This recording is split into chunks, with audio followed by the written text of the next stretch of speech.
welcome to the Nonsense 30th Show Special. Winning the gas game.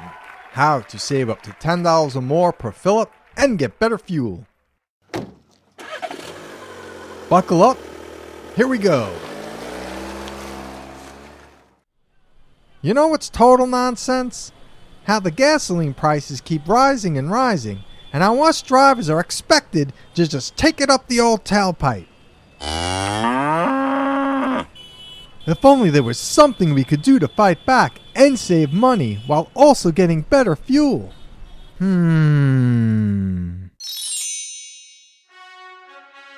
Well, I'm happy to report that there is something you can do right now. And I'm here to educate you on how you can save up to $10 or more a fill-up while getting better fuel that is also cleaner for your engine and perhaps the environment too. Sound good? Before we dive in, here's a little legal ditty to cover my tailpipe. To keep you amused and me from getting sued, for the sake of brevity, consider all statements in this show as starting with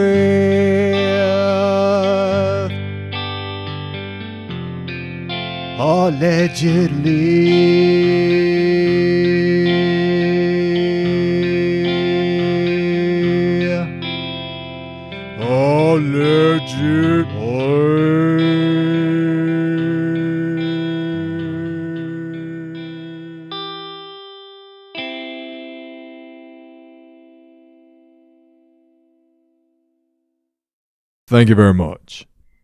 Okay then. As you may or may not know, up to 10% of most gasolines sold for cars today is ethanol. The reason for this is that the octane level of gas alone is too low and would cause a pinging noise in your engine if there wasn't an additive put into the gasoline to raise that octane. And trust me, when it comes to car engines, nobody likes a ping. So, way back in 19-dickety-doo, opportunistic geniuses came up with the brilliant idea of adding a patented, money-making version of lead to gasoline to deal with the octane issue. Yes, you heard right. Lead. The poison. The known neurotoxin that causes irreparable brain damage to children. Thankfully, after only 75 short years later, our government and the Environmental Protection Agency, or EPA, jumped right in there and banned the use of lead gasoline because of all the harm it was found to be causing to engine parts. Oh, won't somebody please think of the children? Come on, government and EPA. I know y'all can do better than that. Fast forward to today, and ethanol is now being added, in part, to raise gasoline octane levels, thanks, in part, to the EPA. Yeah. Whew. Good job, EPA. I knew you had it in you. How safe is ethanol, you might ask? Why, just as safe as your happy hour martini, Cosmo, or wine spritzer. Ethanol is the type of alcohol we humans love to consume. It would be so nice for us, the environment, the planet, if ethanol was the only additive in gasoline. But, alas, for us, it's not. Because some cars require even higher octane, and because some people just love putting higher octane than is needed into their cars, proven to do nothing, and because gasoline alone is not clean burning, And frankly, because gas companies are in the business of making money and don't seem to give a flying fig Newman about us, because of all these things, gas companies charge us even more for the benefit of putting even more poisons into our gas tanks, as if gasoline by itself isn't bad enough. Example: BTEX is a hydrocarbon mixture of benzene, toluene, xylene, and ethylbenzene. BTEX is already in gasoline to a lesser degree, but then they also add extras to boost octane levels. Is exposure to BTEX bad for us, you might ask? Why, a quick search on PubMed answered that one in a hot second. Increases in exposure to BTEX can be linked to increased incidence of lung cancer, central nervous system issues, sperm abnormalities, reduced fetal growth, cardiovascular disease, respiratory dysfunction, and asthma, just to name a few I quickly saw. Now, to be fair, when ingested, ethanol's a poison too. But in moderation, it's harmless in comparison to just trace amounts of other petroleum-related chemical compositions for show. And yes, both gasoline and ethanol do emit carbon dioxide when combusted, and we don't want to monocrop the hell out of ethanol either. But considering all the unnecessary wars, oil spills, and other nonsense surrounding oil, it seems to me like ethanol just may be the lesser of the two evils here. That we don't just use ethanol as an additive seems crazy. Well, it gets a bit crazier too when you realize that BTEX isn't the only unholy mix that they are adding to gasoline. Because BTEX only raises octane, and gas by itself causes engine gunk, top-tier gasolines also have the distinction of adding various detergents to help keep gasoline from gunking up your engines. And nobody wants gunk and a ping. What are these detergents? The formulations vary from gas company to gas company, and frankly, I did not have the time to investigate them, though I can only imagine what I'd find.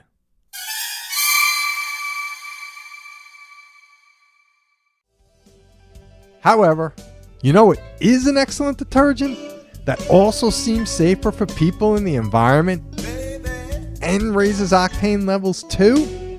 Cheers and raise your drinks if you guessed ethanol. It is a gift. With all this, it begs the question, why aren't we just using more ethanol and less gasoline and less toxic and potentially toxic additives? The answer? We the people, collectively, haven't tackled the issue yet. And before this, you may not have known any better or felt like you personally could do anything about it. So please, allow me to inform you about this, and of course, on how to save them dollar bills. Currently, in many areas, gas stations are offering higher ethanol blends. I've noticed them for years, but I stayed away because they were unfamiliar and I didn't really know anything about them. And I thought they was only for people with them special cars like them hybrids. Also, when I did start becoming curious about them, in doing quick Google searches, I'd come across so much misinformation, including actual fake news on how ethanol would supposedly either ruin my car or my gas mileage and probably my life too. Even the Automobile Association of America, or AAA, jumped in the mix there for a few years, all scrappy and really vocal against higher ethanol blends. Now, I'm sure they were just being extra safe and protective because maybe they didn't quite trust the EPA yet either, despite all the studies. Who knows? But what's totally odd is if you go on the AAA site now, there is zero mention of ethanol. Ethanol has surely proven itself since then, so I'm super curious if the AAA at least printed a "my bad." Who knows? Maybe after NASCAR had made the 15% ethanol blend their official race fuel and had a whopping 10 million test miles, proving it was legit and here to stay, maybe then the AAA even said a positive blurb about it. I'm sure they did, or will address ethanol again. I'm sure they didn't just ghost ethanol and pretend like it never existed.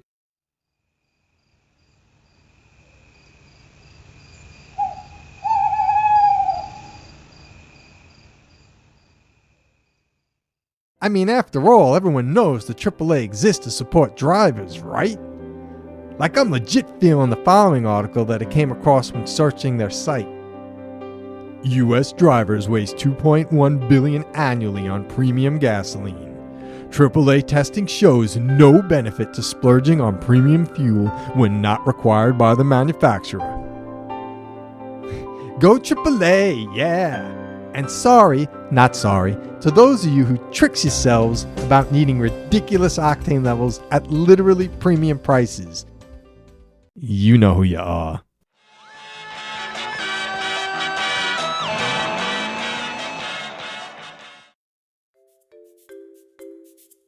But take it easy on yourself. It's probably not your fault. Marketing really is a thing that gets all of us differently. It's okay. You know the truth now. Forgive yourself and move on. And I know from my own personal experience, there are actual better alternatives out there. Ethanol is one of them, and it's not all as bad as is rumored. Now that I am educated, and I do indeed use these ethanol-enriched fuels in my own personal automobile, I found firsthand that the claims about ethanol ruining your car and your gas mileage to be complete and utter BS. In fact, I've been successfully using up to and over 20% ethanol blends in my 2010 non-hybrid, non-flexfuel car with zero ill effects or diminished gas mileage. And I didn't choose the 20% ethanol blend out of the blue because of my mania. It was based on actual, no joke, scientific research. When the EPA did all its research that led to the approval of 15% ethanol in vehicles made 2001 and newer, it was also found that using 20% ethanol was just fine too. Again, nice recovery from the lead debacle, EPA. Kudos!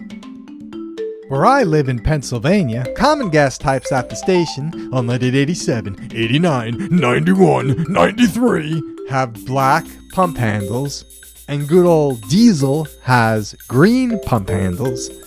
Gas with 15% ethanol has blue handles, and it's also known as E15 or unleaded 88 because of the 88 octane rating. Flex fuel, which is anywhere from 51 to 83% ethanol, and around 110 octane, has yellow handles. If you haven't noticed the color-coded pump handles before, you will now, if these fuels are carried in your area. Please note, these color codings may differ from region to region, so just be sure to double check exactly what you're putting into your car before you pump. Alright, enough info for now. Are you ready to play and win the gas game? Let's play! Now, E15 or unleaded 88 gas, or the blue one, runs 10 to 20 cents cheaper a gallon than regular 87 octane gas. Or, if you're using premium gas in the 91 to 93 octane range, the blue one can be up to 70 cents cheaper a gallon or more. Right there.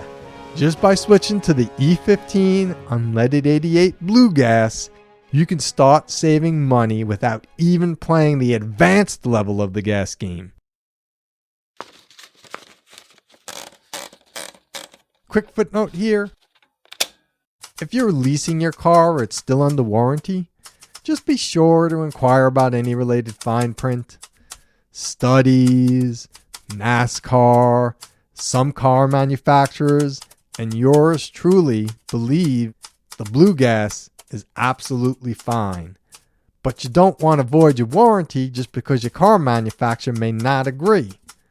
On the other hand, if you own your 2001 or newer car, or the warranty is expired anyway, just go for it.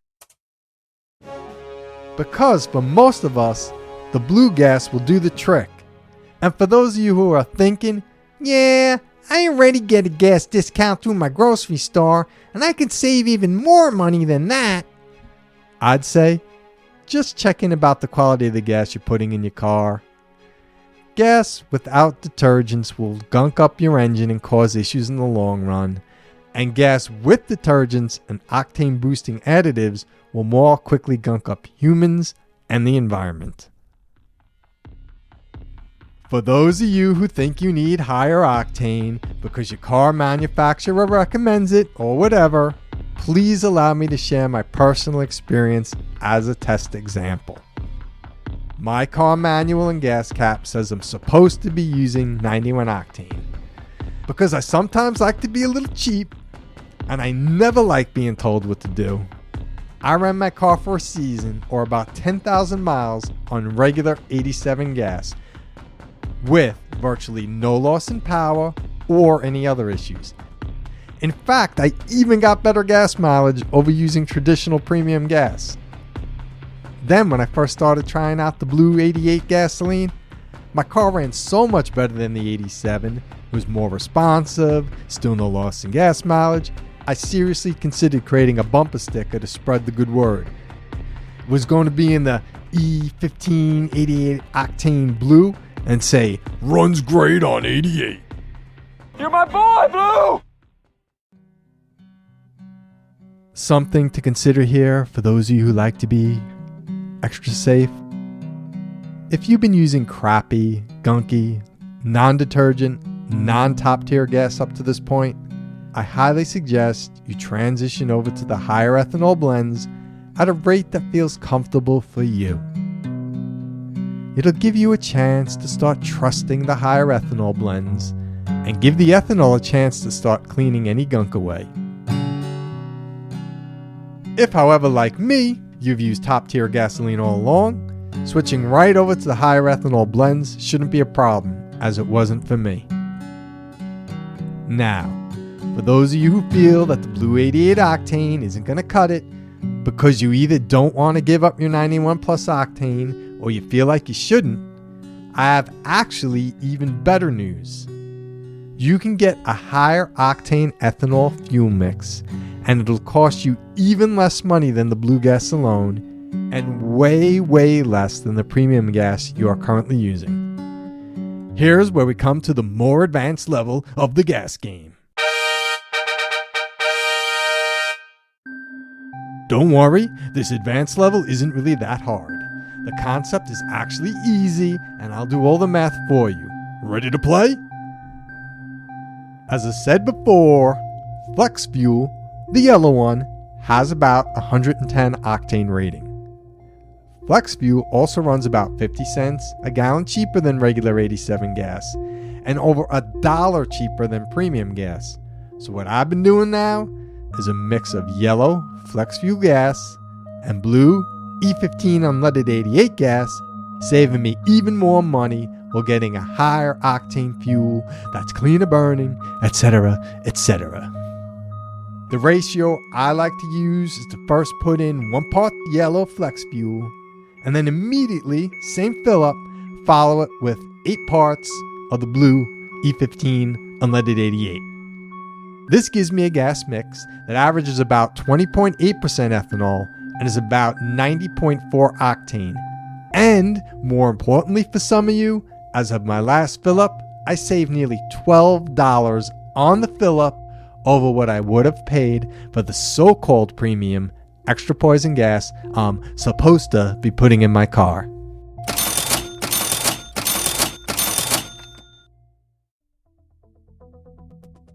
For those of you who like all the details, here's how my last fill up went down.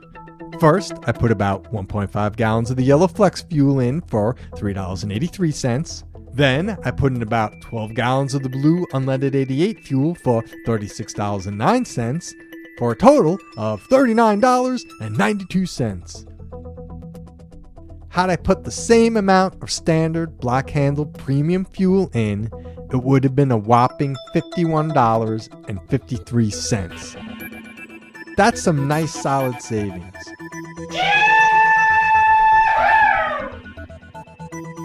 To break down that 8-to-1 ratio again for y'all with various gas tank sizes and needs, that's 1 gallon of yellow for every 8 of the blue, or 9 total. 1.5 gallons of the yellow for every 12 of the blue, or 13.5 total. Or 2 gallons of the yellow for every 16 of the blue, or 18 gallons total. Simply choose the formulation based on the amount you usually fill up with and start saving your money and the planet today. And win that gas game.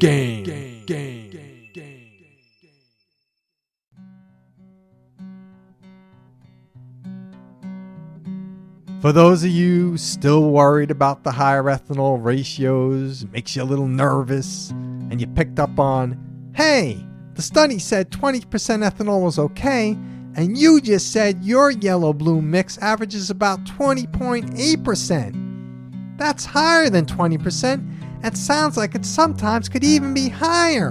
What gives, man? To you, I say, nice catch, man. But consider, as I have, a quote from one of the real news, truthful, and study-backed articles I found on the web. Mark J. Rauch, Executive Vice President and co-publisher of the Auto Channel, wrote an excellent piece on explaining unleaded 88 gasoline.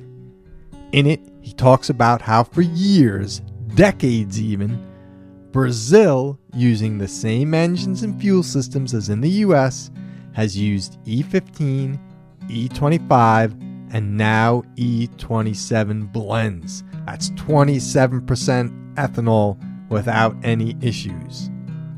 Quote, if a passenger vehicle of any year can safely use E27 in Brazil, and they can, then they sure as shootin' can use E15 and higher in North America, regardless of what the EPA says. Truly excellent work, Mark. Thank you. Oh, and I should have probably added this much earlier, maybe in the legal parts. I'm not a mechanic, or a scientist, or a doctor, or even an actor playing any of these people. I'm just a dude playing a dude who reads and shares stuff about saving you money while hopefully helping the environment a bit. I act on what I believe in. You act on what you believe in. I'm not going to be responsible for any damages, period. But honestly, I'm not expecting any damages either. That's why I use these higher ethanol fuel blends myself, and now my wife does too. I'm proud of you, Jen. All that being said, if these higher ethanol fuel blends aren't in your area and you want them, consider inquiring via public Facebook posts on gasoline company sites. This works really well for companies who do care, at least about your business, and they will respond to you. Other gas companies that really don't give a crap about you or your business will just ignore you, as always. That's all I really have on the topic, except for these fun asides. Nah, I ain't no logical philosopher or nothing, but if 15% ethanol is the official fuel of NASCAR, and Sunoco is the official fuel of NASCAR, how comes 15% ethanol is the official fuel of Sunoco? Who knows? Maybe it is. Maybe in all the Sunoco stations I've driven by, they're all humble and they just don't advertise it on their signs. Mayhaps. And speaking of ridiculous levels of octane earlier, as I was researching and preparing all this, I noticed a billboard advertising Sunoco's Ultra 94 Wow! Even more octane! Yeah! Woohoo! Octane! I was so excited and so curious if Sunoco is using ethanol to achieve these higher octane levels, like they do in part for the NASCAR race fuel. If so, I was going to give them lots of credit, extra credit, a gold star even. Turns out, seems like they're just adding the nominal 10% ethanol and really doing it with more chemical additives. Come on, Sunoco. I know y'all can do better than that. But wait, maybe you are doing better, and I'm just not aware of it yet.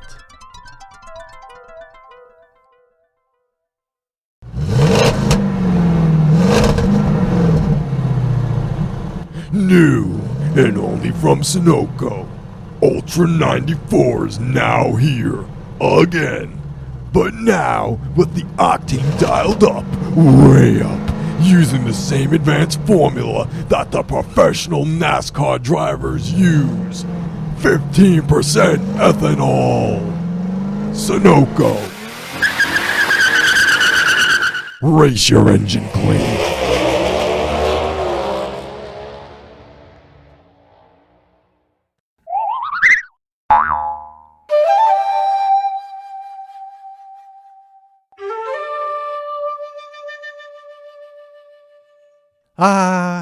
For those of you gas car drivers out there who have friends who lease electric cars, who love Al Gore, and who really believe with all their hearts that they're saving the planet with Al Gore, I have some fun, not really, news for you.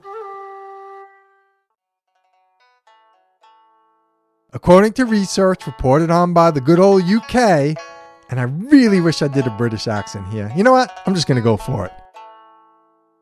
An electric car needs to be driven nearly 50,000 miles before it matches the carbon footprint of a petrol car because of the amount of energy used in its production, mainly the battery pack. Nay, both for my horrible accent and that information. Now, be nice with that information. Don't break your electric car driving friends' hearts with that one, especially since they pay so much more for their battery-powered toys.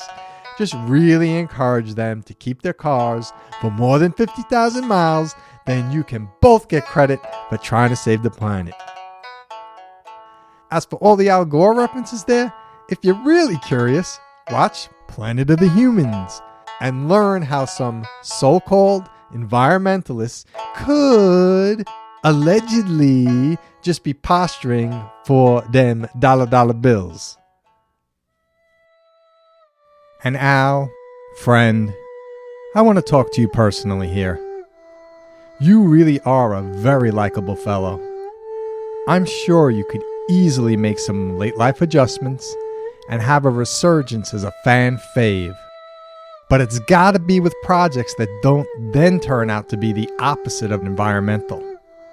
Just shooting from the hip here, but maybe find the most sustainable crop rotation cycle and processes for producing ethanol. Or bring biodynamic farming to agriculture in a broad, sweeping, and impactful way. Or even fund research to reverse engineer UFO technology and get credit for discovering zero-point energy and creating the internet. Whatever it is, I know you can do it, Al. And I'm rooting for you, man.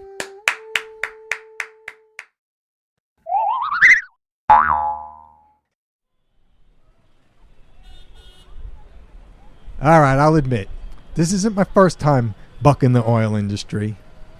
That every 3,000 mile oil change BS? Yeah, never believed that one. To prove it didn't matter and was a total marketing scam, about 20 years ago, I Morgan Spurlocked a brand new Honda Civic and supersized its oil change frequency to every 7,500 miles.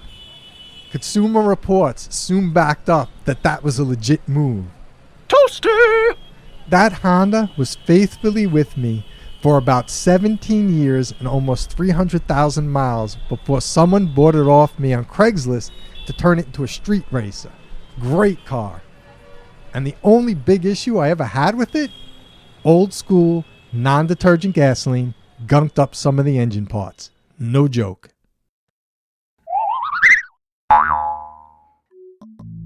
Here's a fun one. Guess what nonfiction person said this? The fuel of the future is going to come from fruit like the sumac out by the road, or from apples, weeds, sawdust, almost anything. Obviously a real visionary when it came to automobiles anyway, who saw people diversifying the natural products from which they distilled and produced their own fuel to run their cars. And that fuel was ethanol. Who's the man who said this quote? Cheers to you if you guessed Henry Ford. Partial credit if you said Tesla or Pepsi.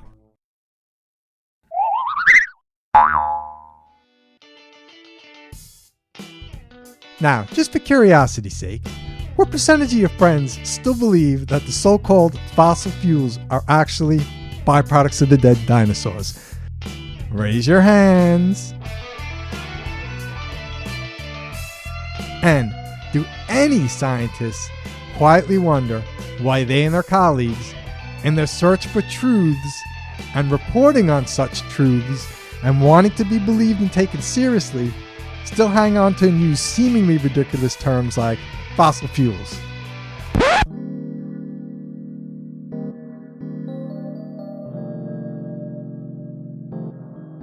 Attention scientists, be the life of your next science party. Have a few ethanol drinks with your colleagues and brainstorm new, fun, factual terms to call the fuels formerly known as fossil. Just one tip here, don't make it into a symbol that nobody can pronounce. As an icebreaker, and to encourage others to fly their creative freak flags, try tossing out some other nonsense hydrocarbon energy terms to help warm the group up, like hulking hydrocarbons or HC to the Izzos.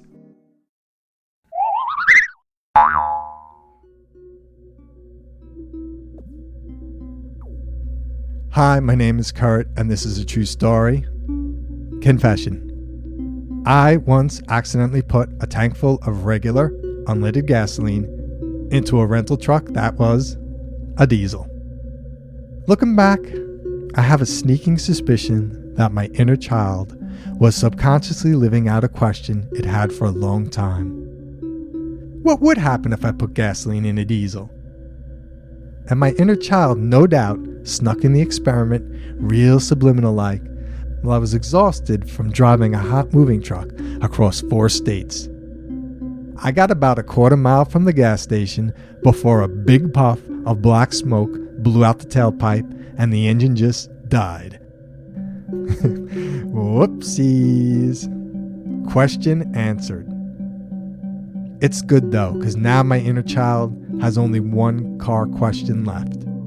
What really happens when you're doing about 70 miles an hour and you throw your car in reverse? To be continued on that one. Why, yes, I actually will be taking that extra car rental insurance this time. Thanks for asking. Covers everything you say? Great. Come on now, I'm not really going to do that. If Rocky can change, and the Russians can change, and Nate Quarry can change, and Al Gore can change, then everybody can change.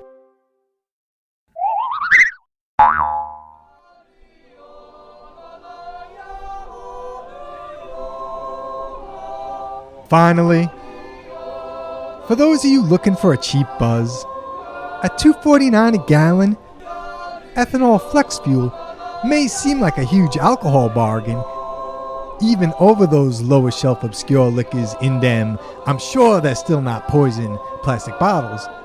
But please, don't drink the ethanol gasoline. I repeat, do not. And that's not a dare either. Seriously. Yes, while actual store-bought drinking ethanol is fun for science parties, brunches, and interviews by the pool, in gasoline form, It'll probably kill you real dead-like. End you quick, like this show is ending now. Hey, please like, subscribe, share, blah blah blah. Peace.